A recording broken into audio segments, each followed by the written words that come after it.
नमस्कार दोस्तों, Shyam class English में आपका स्वागत है। मैं सुरेश कुमार एक बार फिर से आपके साथ। और दोस्तों आज आपको बताएंगे आपकी जो सेकेंड ईयर इलेक्ट्रीशियन थ्योरी है उससे संबंधित महत्वपूर्ण क्वेश्चन। दोस्तों ये क्वेश्चन नहीं है, आपका एक तरह का पेपर ही है। जो अभी प्रेजेंट टाइम में जो आपके पेपर चल रहे हैं सेकेंड ईयर के एग्ज़ाम के, वही पेपर है जो आपका पिछले यानी 4 फेज में एग्जाम हुई थी उसका पेपर है। तो दोस्तों वीडियो लास्ट तक जरूर देखना। अगर आपको अच्छा लगे तो इसको लाइक करना, अपने दोस्तों के साथ शेयर करना। अगर चैनल को पहली बार विजिट कर रहे हो तो सब्सक्राइब करना, जिससे अगली क्लास का आपको नोटिफिकेशन मिल जाएगा। तो दोस्तों सारे क्वेश्चन बहुत ही इंपॉर्टेंट है, तो वीडियो को आप लास्ट तक जरूर देखते रहो, जिससे कि आगे आपको एग्जाम में दिखने। यानी लगभग हम आपको 4 या 5 पेपर कराएंगे, जिससे आपको एग्जाम में काफ़ी प्रॉफिट होने वाला है। तो स्टार्ट करते, ज़्यादा वक्त खराब ना करें। और आपका जो पहला क्वेश्चन है, देखो दोस्तों, ट्रांसफॉर्मर पर ओपन सर्किट टेस्ट निम्न का पता लगाने के लिए किया जाता है। यानी ओपन सर्किट टेस्ट किसका पता लगाने के लिए किया जाता है? तो दोस्तों इसका क्लियर आंसर है कोर हानि। यानी कुल मिला के इसमें आपको ओपन सर्किट पूछ रहा है, एक होता है ओपन सर्किट, एक होता है शॉर्ट सर्किट टेस्ट। तो ओपन सर्किट टेस्ट हमेशा कोर में होता है, यानी जो उसकी बॉडी होती है उसमें हमेशा ये टेस्ट किया जाता है। इसके अलावा बात करें तो इसमें कोर हानि आ गई। आगे बात करें आपकी दक्षता, तो ट्रांसफार्मर की दक्षता आपको मुझे तो 90 से 98% होती है, यानी सबसे ज़्यादा दक्षता ट्रांसफार्मर की। ताम्र हानि हमेशा शॉर्ट सर्किट टेस्ट के द्वारा ही जांच की जाती है। तो इस प्रकार आपके चारों ऑप्शन क्लियर हो चुके हैं दोस्तों। अगले क्वेश्चन की बात करें दोस्तों, आपका अगला क्वेश्चन है आर्द्र सिलिका जेल का रंग होता है। आर्द्र यानी आपकी जो शुष्क सिलिका जेल होती है, यानी आपकी जो आर्द्र नमी सोखने के बाद सिलिका रंग का सिलिका जेल है उसका रंग होता है। तो नमी सोखने के बाद उसका रंग क्या होता है? गुलाबी रंग होता है। और इसके अलावा इसमें ऑप्शन दे रहे हैं, वैसे शुष्क सिलिका जेल का रंग क्या होता है? नीला आसमानी होता है। दोस्तों इसका करेक्ट आंसर है बी। अगले क्वेश्चन की बात करें दोस्तों, आपका अगला क्वेश्चन है कंसलीड वार्निंग है। यानी इनमें से कंसलीड वार्निंग क्या है? तो पहला ऑप्शन है महंगी, दूसरा सरल, इनमें से कोई नहीं सस्ती। तो दोस्तों आपकी जो कंसलीड वार्निंग है वो आपकी महंगी वार्निंग होती है। ठीक है दोस्तों, अगला क्वेश्चन आपका एनपीएन ट्रांजिस्टर में पी रीजन को कहते हैं। यानी इसमें पी रीजन को क्या कहते हैं? ये दोस्तों आपका एनपीएन ट्रांजिस्टर मुझे, तो एनपीएन ट्रांजिस्टर में क्या होता है? इस प्रकार आपका एनपीएन ट्रांजिस्टर आता है। तो एनपीएन में इधर एमीटर का चिन्ह इधर बाहर की तरफ आता है। तो ये तो क्या हो गया? बेस। ये क्या हो गया? कलेक्टर। ये क्या हो गया? एमीटर। और आपका जो बेस है इसको ही क्या बोलते हैं? पी रीजन बोलते हैं। ठीक है तो इसका करेक्ट आंसर आ रहा है बी, यानी इसमें हमें श्योर बी क्या है? बेस। तो इसमें करेक्ट आंसर है ए, यानी बेस। बेस को ही हम पी रीजन को कहते हैं। अगला क्वेश्चन है दोस्तों आपका, एक सीरीज रेगुलेटर में सीरीज एलिमेंट है। यानी एक सीरीज रेगुलेटर में सीरीज एलिमेंट किसका बना होता है? तो दोस्तों वो होता है आपका ट्रांजिस्टर। तो इसका करेक्ट आंसर आएगा ट्रांजिस्टर। कैपेसिटर होता नहीं, जेनर डायोड ये रिवर्स दिशा में यानी फॉरवर्ड रिवर्स दोनों दिशाओं में कार्य करता है। प्रतिरोध धारा का विरोध करता है। कैपेसिटर क्या कहता है? ये आवेशित होता है, यानी एक फेज को दो फेजों में विभक्त करता है। अगला क्वेश्चन है दोस्तों आपका, किस प्रकार के डीसी मोटर कंप्रेसर का उपयोग होता है? यानी किस प्रकार की डीसी मोटर कंप्रेसर का उपयोग होता है? तो बताओ दोस्तों, करेक्ट आंसर है तो हमेशा डीसी मोटर कंप्रेसर का उपयोग हमेशा संचयी कंपाउंड मोटर यानी संचयी कंपाउंड कम्युलेटिव कंपाउंड मोटर काम में लेते हैं। और उच्च लोड के लिए हमेशा स्टार्टिंग उच्च लोड चाहिए तो उसके लिए सीरीज मोटर काम लेते हैं। स्थिर गति के लिए चाहिए तो आपकी शंट मोटर काम में आती है। डिफरेंशियल कंपाउंड मोटर ये होती है जो आपकी, इसमें क्या होता है, ये आपकी अलग से काम में आती है जो आर्क वेल्डिंग के लिए। अगला क्वेश्चन दोस्तों आपका इंडक्टेंस का चिन्ह है। तो दोस्तों इंडक्टेंस यानी इसमें आपको इंडक्टेंस यानी आपका जो इंडक्टर पूछ रहा है या प्रेरकीय परिपथ पूछ रहा है तो इसे हमेशा एल से दर्शाते हैं। और हेनरी इंडक्टेंस का प्रतीक तो एल होता है, और एच से हम इंडक्टेंस को दर्शाते हैं। एच यानी क्या होती है? हेनरी होती है। इंडक्टेंस एल से दर्शा रहे हैं। एक्स क्या है? ये रिएक्टेंस है। और आई क्या है? ये धारा है। तो दोस्तों एच यानी हेनरी हो गई, एल यानी इंडक्टेंस हो गया, एक्स यानी रिएक्टेंस हो गया, और आई यानी धारा हो गई। तो इसका करेक्ट आंसर हो रहा है एल, यानी हमेशा इंडक्टेंस को एल से दर्शाते हैं। 3 फेज का क्रम बताइए। यानी आपको 3 फेज का क्रम पूछ रहा है, तो ये हो गया आपका आर वाई बी। अगर आपको ये पूछे कि फेज क्रम यानी सीधे बताइए, तो फेज क्रम पूछे तो आपको लाइन के तो इसमें L1 L2 L3 होगा। इसके अलावा आपका 3 फेज क्रम पूछे तो इसका correct answer R Y B होगा, अगर 3 फेज क्रम पूछ रहा है तो। ठीक है दोस्तों, इसका करेक्ट आंसर आ रहा है ए। अगला क्वेश्चन है दोस्तों आपका, डीसी जनरेटर में किस प्रकार के वायरिंग में पतले तारों के अनेक घूर्ण लपेट जाते हैं, यानी अनेक घूर्ण लपेट जाते हैं। तो ए है आर्मेचर वायरिंग, बी है कंपेंसेटिंग वायरिंग, सी है शंट फील्ड वायरिंग और सीरीज फील्ड वायरिंग। तो जिसमें अनेक पतले तार घूर्ण में, तो दोस्तों इसके लिए आपको बता दें, अगर आपको कंपेंसेटिंग वायरिंग पूछे तो उसमें 1 टन, अगर आपको सीरीज पूछे तो उसमें 2 टन, इसके अलावा आपको शंट वायरिंग पूछे तो शंट वायरिंग हम अनेक टन लपेट सकते हैं, इनके सिरे अलग अलग होते हैं। तो इसमें आपको पूछा अनेक घूर्ण लपेटे जाते हैं, तो इसमें हमेशा करेक्ट आंसर आएगा सी, यानी शंट फील्ड वायरिंग में अनेक घूर्ण लपेटे जाते हैं। कंपनसेटिंग में 1, इसमें 2, इसमें 3 अलग हो गए। आगे आपका लाइट उप परिपथ में अधिकतम कितनी विद्युत धारा होती है, तो दोस्तों ये लाइट के लिए पूछ रहा है, तो लाइट के लिए अधिकतम विद्युत धारा होगी 2.5। ठीक है दोस्तों, अगर पावर के पूछे तो पावर में, हाँ लाइट उप परिपथ में आपको ये पूछ रहा है, क्या पूछा, धारा पूछ रहा है। अगर इसमें वोल्टेज पूछे तो वोल्टेज हमेशा 800 वाट होगी, और पावर की पूछे तो पावर में 3000 वोल्ट 3000 वाट होगी, इसमें 800 वोल्ट होगी। ठीक है, तो इसमें धारा पूछा, देखो कंफ्यूज करने वाला क्वेश्चन है हमेशा, वैसे वो वाट ही पूछता है, इसमें तो वाट ही होगी, धारा क्या होगी 2.5। तो अच्छा क्वेश्चन दोस्तों ये भी। अगला क्वेश्चन दोस्तों, अर्थ टेस्टर का उपयोग निम्न के मापन के लिए किया जाता है। तो अर्थ टेस्टर का उपयोग दोस्तों हमेशा निम्न प्रतिरोध मापने के लिए किया जाता है। उच्च प्रतिरोध के लिए मैगर से मापा जाता है, मध्यम और उच्चतर ये सभी हमेशा मेगा से होता है, और निम्न प्रतिरोध मापे तो यह अर्थ टेस्ट से मापा जाता है। इसका करेक्ट आंसर आएगा ए। अगला क्वेश्चन है, द्विध्रुवीय ट्रांजिस्टर के 3 टर्मिनल है, यानी आपका द्विध्रुवीय ट्रांजिस्टर होते हैं उसके 3 टर्मिनल होते हैं। जैसे द्विध्रुवीय हो गया, जैसे इस प्रकार ये आपका ट्रांजिस्टर, या आप पीएनपी मान लो या एनपी मान लो, तो इसमें क्या होता है, ये तो जिसमें इस प्रकार एरोड लगा होता है ये तो आपका एमिटर होता है, और ये ऊपर वाला होता है कलेक्टर, और ये हो गया बेस। तो इसके 3 दूर दोस्तों ये आ गए, तो इसका करेक्ट आंसर आ रहा है ये। आगे बात करें दोस्तों, 415 वोल्ट 50 एजेड 3 फेज 3 एलिमेंट एनर्जी मीटर वाले प्रेशर कॉइल को निम्न से रेटेड किया जाता है। तो दोस्तों इसको किससे रेटेड किया जाता है, तो दोस्तों इसमें किससे रेटेड करेंगे, यानी 3 फेज 3 एलिमेंट प्रेशर को करो, तो इसे हमेशा 240 वोल्ट से रेटेड किया जाएगा। अगला क्वेश्चन है दोस्तों आपका, आर्मेचर कुंडली के कंडक्टरों को कम्यूटेटर से निम्न पर सोल्डर किया जाता है। तो दोस्तों ध्यान रखना, आपका जो आर्मेचर होता है और कम्यूटेटर में जो उभरा हुआ भाग होता है, यानी सोल्ड किया हुआ भाग होता है उसे राइजर बोलते हैं, यानी कम्यूटेटर और आर्मेचर के बीच में जो उभरा हुआ भाग होता है उसे क्या बोलते हैं, राइजर बोलते हैं। तो काफ़ी अच्छा क्वेश्चन है, काफ़ी बार कंपटीशन एग्जाम भी ये क्वेश्चन पूछा गया है। अगला क्वेश्चन है, डीसी मोटर के स्टार्टिंग रेजिस्टेंस के मेथड का नाम बताइए, यानी हम डीसी मोटर की जो स्टार्टर में जो रेजिस्टेंस लेते हैं वो कौन सा आता है, तो दोस्तों वो हमेशा यूरेका का तार का उपयोग करते हैं। नाइक्रोम क्या होता है इसका, ये आपका जो हीटर होता है इसका जो बना होता है, टंगस्टन आपके लैंप में आता है, और मैग्नीशियम, तो मैग्नीशियम की आपकी एक प्रतिरोधक धातु है। अगला क्वेश्चन है, एसी सप्लाई में उपयोग नहीं हो सकता, यानी एसी सप्लाई में से क्या उपयोग नहीं होता है, इलेक्ट्रोडायनेमिक प्रकार का मीटर, ये काम में ले सकते हैं। एमआई, यानी एमआई क्या होता है दोस्तों आपका, एमआई होता है आपका एमआई, हाँ एमआई मीटर होता है जो एसी डीसी दोनों प्रकार करता है। इंडक्शन प्रकार का मीटर ये आपके एसी प्रकार है। पीएमएमसी यानी परमानेंट मैग्नेट मूविंग कॉइल, ये हमेशा डीसी में ही काम में आता है, तो एसी में काम में नहीं आएगा, तो उसका करेक्ट आंसर आएगा 3 नंबर। अगला क्वेश्चन है, डीसी मोटर में चुंबकीय ध्रुव बने होते हैं। तो डीसी मोटर में चुंबकीय ध्रुव किसके बने होते हैं, तो दोस्तों हमेशा एनील्ड स्टील के बने होते हैं। किसके बने, एनील्ड स्टील के बने होते हैं। अगला क्वेश्चन है, ब्रिज रेक्टिफायर में प्रयुक्त होते हैं। तो दोस्तों बताओ ब्रिज रेक्टिफायर में क्या होता है, तो दोस्तों उसमें हमेशा 4 डायोड प्रयोग किए जाते हैं, 4 सर्किट, जैसे ब्रिज रेक्टिफायर में 2 डायोड सर्किट। तो इसका दोस्तों करेक्ट आंसर है, अगर आपको पूछे हाफ वेव, तो हाफ वेव में 1 रेक्टिफायर आएगा, 1 डायोड आएगा, और फुल वेव में 2 डायोड आएगा, ब्रिज में आपके 4 आ गए। अगर आपको पूछे कि 3 फेज रेक्टिफायर, तो 3 फेज रेक्टिफायर में हमेशा 6 डायोड काम में आएंगे। तो इसका करेक्ट आंसर आ रहा है ए।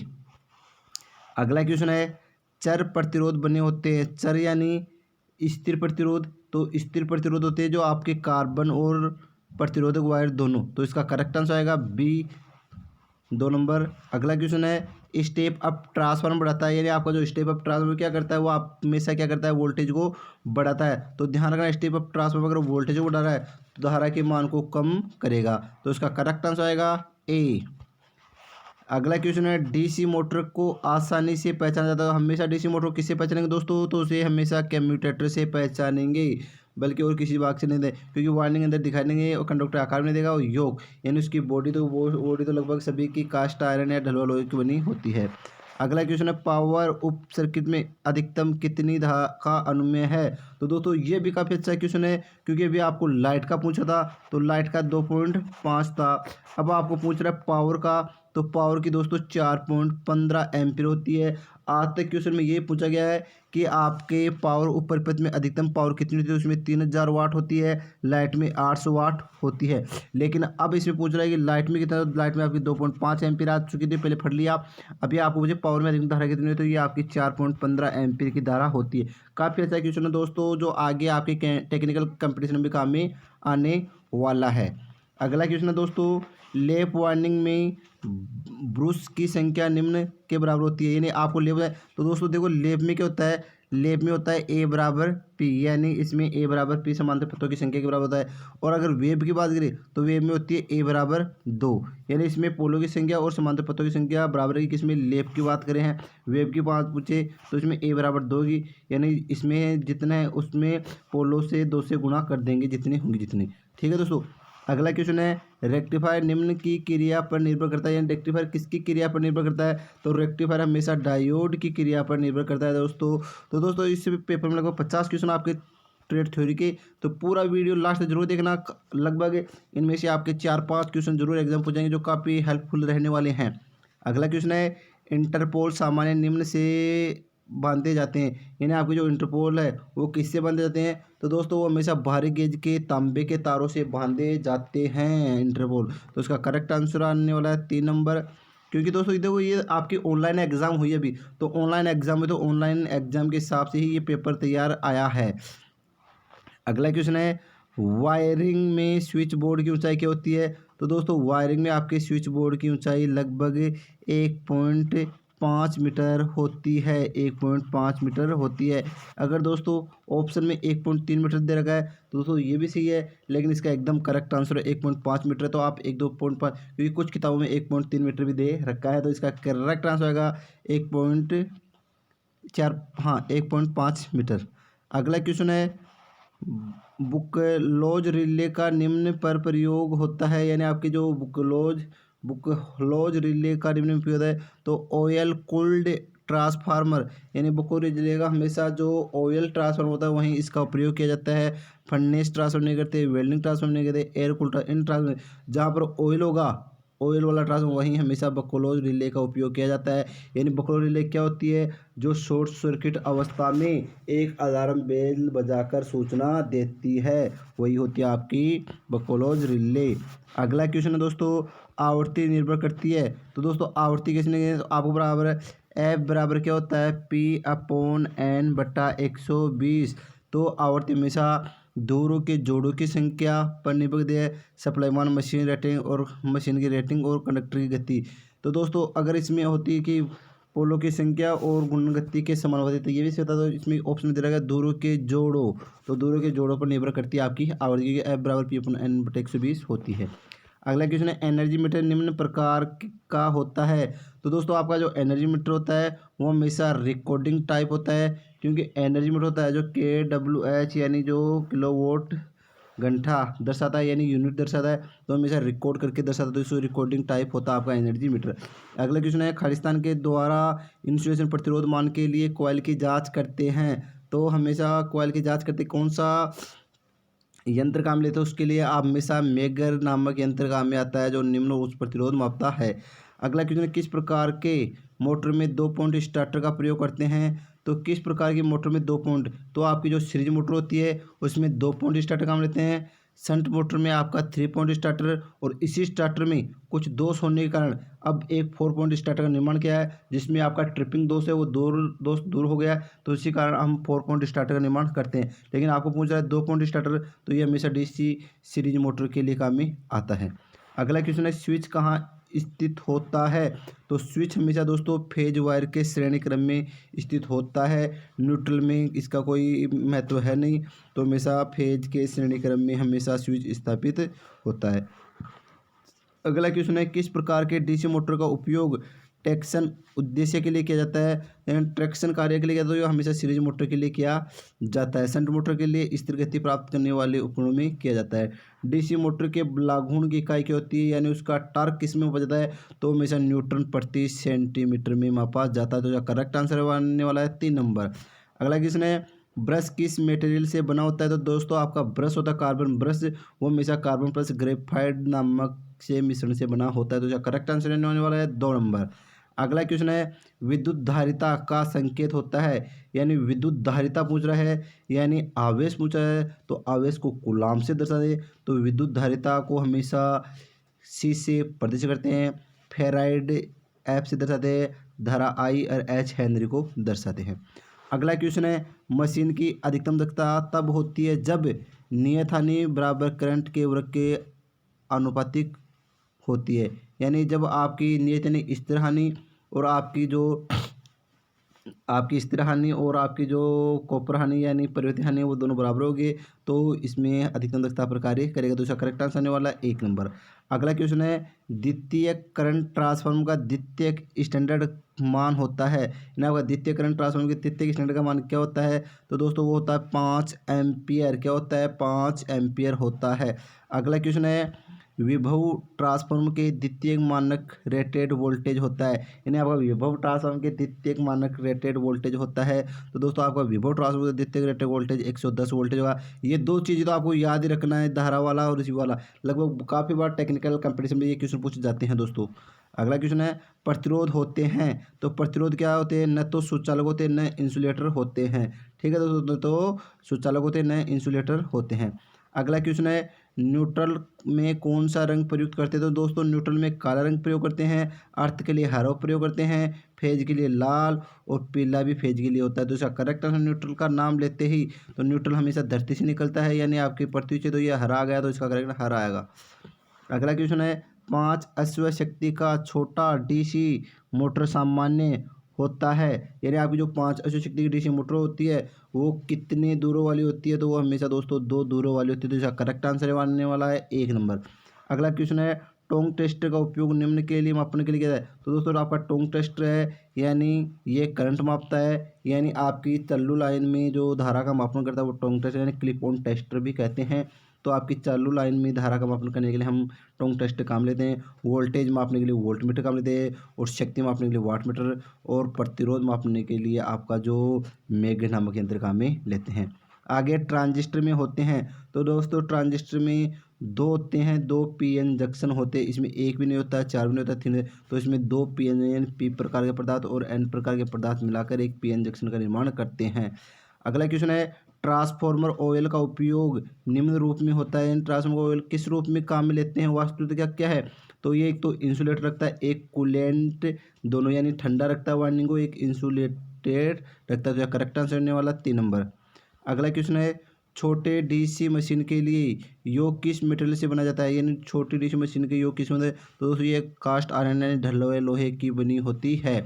अगला क्वेश्चन है, भंवर द्वारा हानि निम्न पर निर्भर करती है? तो दोस्तों भंवर द्वारा हानि इसका आपको एक सूत्र बताया होगा, तो ये हमेशा आवर्ती घनत्व और मोटाई तीनों पर निर्भर करती है, जिनमें से सही तो इसका करेक्ट आंसर ये है।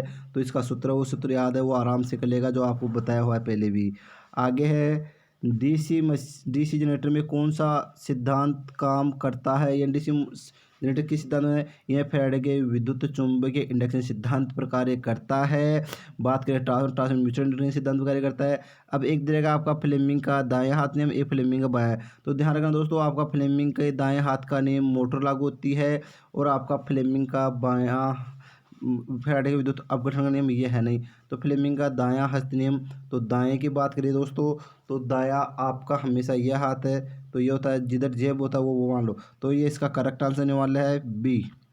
अगला क्वेश्चन है, सिंगल फेज का फुल वोल्टेज होता है? तो सिंगल फेज का फुल वोल्टेज 230 वोल्ट होगा। ठीक है दोस्तों। अगला क्वेश्चन है दोस्तों आपका, शयन कक्ष में कितनी लाइट पॉइंट होते हैं? तो आपके शयन कक्ष में हमेशा 3 लाइट पॉइंट होते हैं, तो इसका करेक्ट आंसर है। तो अगर इसके अलावा मुझे दोस्तों तो पावर में कितने पॉइंट, तो पावर में 2 होते हैं और लाइट में कितने होते हैं, 10 पॉइंट होते हैं। तो दोस्तों 50 क्वेश्चन थे जो हमने आपके क्लियर करवा दिए। तो आज के लिए दोस्तों इतना ही। नेक्स्ट वीडियो में फिर एक न्यू पेपर लेके आएंगे जो आपके एग्जाम के लिए काफ़ी हेल्प होने वाला। आज के लिए बस इतना ही।